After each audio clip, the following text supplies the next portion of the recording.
Hi, and a very warm welcome to Wellbeing Mission Control. I'm Greg Parry. I'm a wellbeing specialist and executive coach.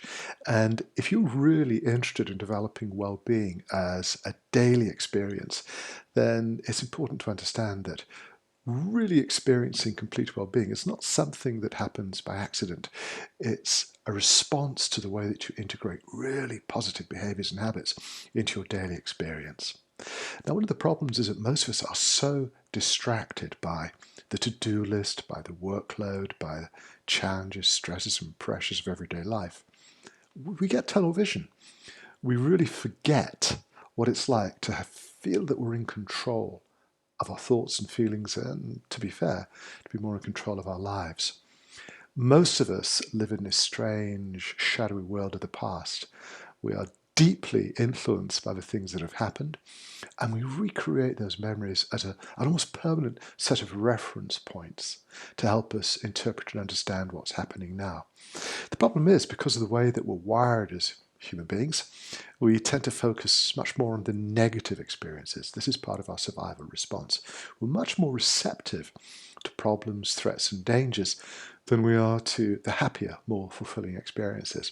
And the problem with this is that we're no longer trying to survive in the wild open savannas of Africa, where we could be preyed upon by some saber-toothed cat. We overreact to the challenges. We live in a permanent state of stress and fear and anxiety. And the problem is, most of us are not even aware of it. It becomes our normal, standard, default position.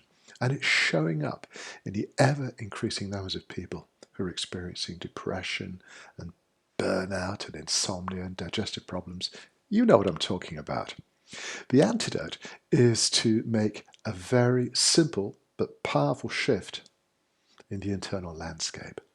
It's about freeing ourselves from this habit of constantly replaying the past and then projecting these memories, most of which are unreliable, I have to say, projecting these memories into the future.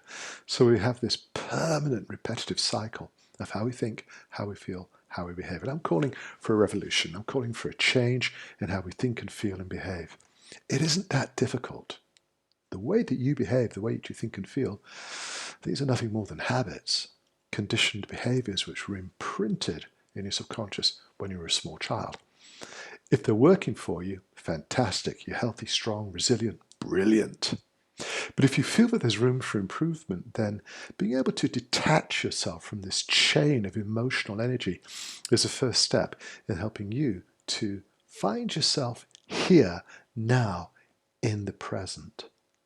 That's obviously where mindfulness is extremely helpful, because you learn how you can detach yourself from the stream of consciousness that really represents the past and choose more positive, more uplifting, healthier, happier thoughts and feelings which will support your goals, ambitions, your aspirations, and bring you much, much closer to the kind of quality of life that best reflects what you're really trying to achieve.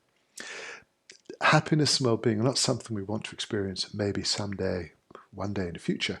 It's something I want you to be able to experience right now, right here, so that the quality of your life is improved from this moment onwards.